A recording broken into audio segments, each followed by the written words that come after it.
Okay, today I'm doing a live video on Welcome to My World, because this is a once-in-a-lifetime opportunity. This is Titus. I'm not a videographer. Sit up, Titus. Sit.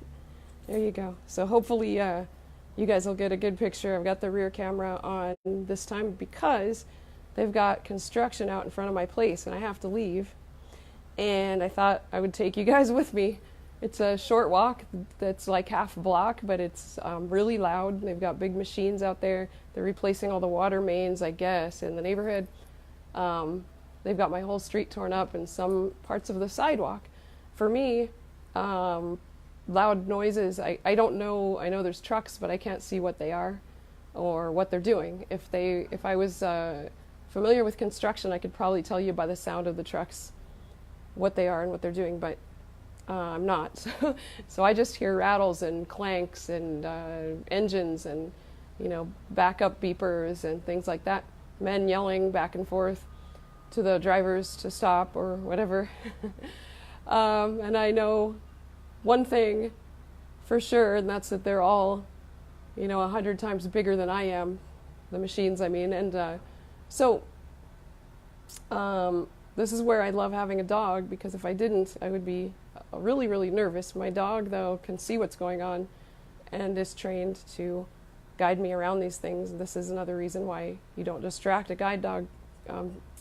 Guide dogs are, their job is to keep a blind person safe. Titus's job, this is Titus, is to keep me safe. And literally, it could be my life. I mean, you can't have him walking me out into the middle of a construction zone, and if he got distracted by people, that could happen, but it won't. So I'm going to go outside now. I wanted to explain that in here where it's relatively quiet. Go outside. They may have part of the sidewalk blocked off. I don't know. See, I can't see at a distance and predict and make judgment calls for how to handle situations. I completely have to rely on Titus to see things and judge for himself. So let's take an adventure together now. We're going to go out here and taking you with me. Hey, Titus, come. All right. Sorry if the camera's moving too much right now. Got to lock up. And you can already hear the sounds. Come, come. That's a good boy. They're right outside my place here, so I'm just going to hold the camera where I think you guys can see the best view. I'll try to angle it down so you can get Titus's view and see where he's coming from. And here we go. Titus, forward.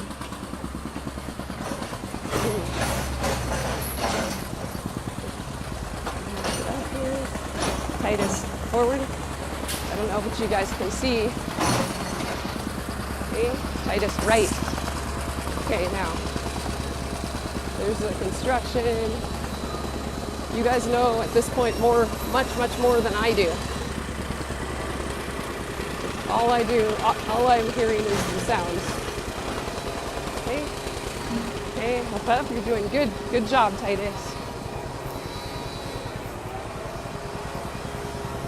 And that sounds like a weed whacker just to add to the chaos and confusion.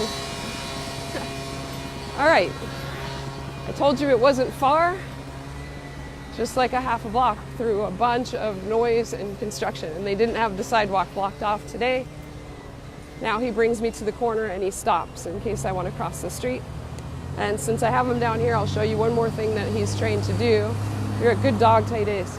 I'm going to tell him right, and then I'm going to tell him find the button, which I've personally trained him to do. Guide dogs don't all know find the button. Titus does, and again, my experiences are just mine. Every blind person is just a person. Every person underneath it, we're all the same. We're just people. So blind people are as different as people in general are different. So what I need, what I like and don't like, or what I do is just personal to me. In most cases, okay. I'm going to tell Titus right. Titus right. Suggested right, find me the button. Where's the button? Find the button. Right straight up to the walk button. There you go. Good job, Titus. Good job. All right, but I don't want to cross the street, so now I'm going to tell him, Titus, come. And I'll give him the command, hup up, which is to keep going. Titus, hup up. That's a good dog, and he's going to lead me past a very narrow space. Hopefully you can see him. Next to a bus bench here, there's a very narrow sidewalk. And he always does a fantastic job. Perfect. All right, now I'm going to have him sit while I wrap up the video. Okay, guys, thank you. I'll leave it on Titus. Titus is a good boy. All right, I just wanted to do this Facebook Live to give you guys a little bit of what it's like to walk through a construction site when you can't see any of it and you don't know what's going on or where anything is, or what's torn up, what isn't. Completely have to trust Titus for all of that. And I suppose I can turn my phone around and talk to you guys. Totally have to trust Titus for all of that, because I can't see any of it. Yesterday the sidewalk was blocked off and he stopped and guided me around we had to go off the sidewalk and around whatever it was. And I don't know what it was. I usually don't get to know what it is that he's walking me around. All I know is that I'm safe. And I like the analogy to trusting God that way, because oftentimes we don't see what's coming. We don't see what's in our future. We have to trust God completely. You walk up against an obstacle and trust that he's going to guide us around it. Sometimes we don't know what or why, but he does get us around it safely. So, and again, for those of you who haven't heard this is what I say when people ask how my dog works. I tell him where to go. I know where I'm going. I give him directions. I tell him where to go. He gets me there safely. He guides me around obstacles, stops at steps or holes or construction cones or whatever happens to be in the way. Keeps me safe. All right, that's it for this time. I'm going to turn this around so I can finish the video. Sorry about my hand in front of the camera. I'm so not good at this. All right, I'll let you guys one last look at the Titus dog, and I'll catch you guys next time.